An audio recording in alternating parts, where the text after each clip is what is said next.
Hello everyone, welcome to IAE. In this video, we will solve a problem of power electronics, which states that the circuit figure shows the three-phase half-wave rectifier, which is this one. The source is a symmetrical three-phase four-wire system, as you see RYB and the neutral. Line-to-line voltage of the source is 100 volt and the supply frequency is 400 Hz. The ripple frequency at the output is that we have to find out, right? So first of all, let us see what the circuit diagram is given to us. As we can see, the RYB are the three-phase voltages and the neutral, and in the common point of the three diodes, let us call it D1, D2, D3, and there is a common cathode, and from this common cathode and to the neutral, the load resistance is connected. And given is that the line-to-line voltage of the source is 300 volt. So VLL can be written as 100 volt. To find out the output frequency, what we can do, we have to find out the output voltage waveform. From the output voltage waveform, we will be able to find out what is the frequency of the output voltage, right? Without drawing the output voltage, we cannot find out what will be the frequency. So let's draw the output voltage of the three-phase voltage as it is shown. So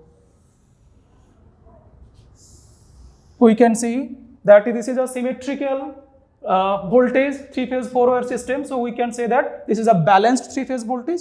So it will be the R phase voltage, we can draw it in this way, sinusoid. And we know that the three-phase symmetrical voltage waveform will have the Y phase, which will be separated by 120 degree, right? So we know that if this is 180 degrees, so if I divide it by 60 degrees, so it will be like this. So we can say this is our 120 degree, right? 60 plus 60. And if we draw the Y phase voltage, it will be like this, right? And if we assume there is a point and the output voltage of the Y phase will be continuous to this one. Now the remaining is B phase voltage. So the B phase voltage will be starting from here because 120 degree separation, another 120 degree separation will be from here. So the B phase voltage will be this type. And before the positive half cycle, there must be a negative half cycle. And before that, it will be like this. So this is our R, this is our Y, this is our B, right? Now, this is a voltage that is being applied to the load resistance through this common cathode. Look at this very carefully. The three diodes are connected in common cathode configuration, right? And if it is so, how can we find out what will be the output voltage? Okay. Let us see a concept. The concept is that when three diodes are connected in common cathode configuration like this, which diode or which diodes will conduct? That idea will help us to find out the solution of this problem. Okay, let us assume this voltage is plus 10 volt arbitrarily and this is plus 5 volt, let us say. Let us take this as something else, minus 2 volt, right? But right now we do not know which diode or which diodes will conduct. Let us say there is a resistance also, right?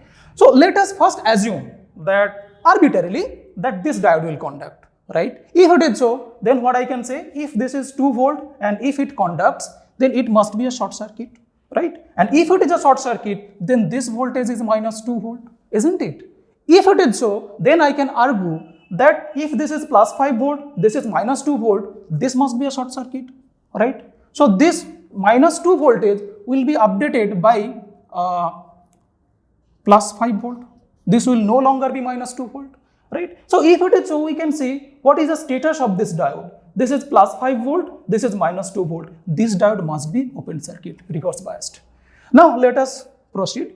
If this is plus 5 volt and this is plus 10 volt, what we can say? This diode is also forward biased and this must be a short circuit, right? Like this. If it is so, then this point voltage must be plus 10 volt, right? And same way we can argue that this diode will be reverse biased. So ultimately the idea is that if three diodes are connected in this way, which we call the common cathode configuration, that diode will be forward biased or that diode will conduct which is having the highest potential at its anode. So this is a point you can note in common cathode configuration the diode having the highest potential will be the short circuit or will be the forward biased, and we will get that output voltage. So now coming back to the waveform that is given to us, what we can see from this particular point to this point, what we can say, this is a R phase voltage, this is having the highest voltage with respect to this Y and with respect to this B, and Y and B are lesser than this R voltage, right, R phase voltage. So what we can say, from this point to this particular point, the R phase voltage is the highest voltage, and diode connected to this one is D1, and this one will conduct, and ultimately we will get the voltage of the R phase at the load.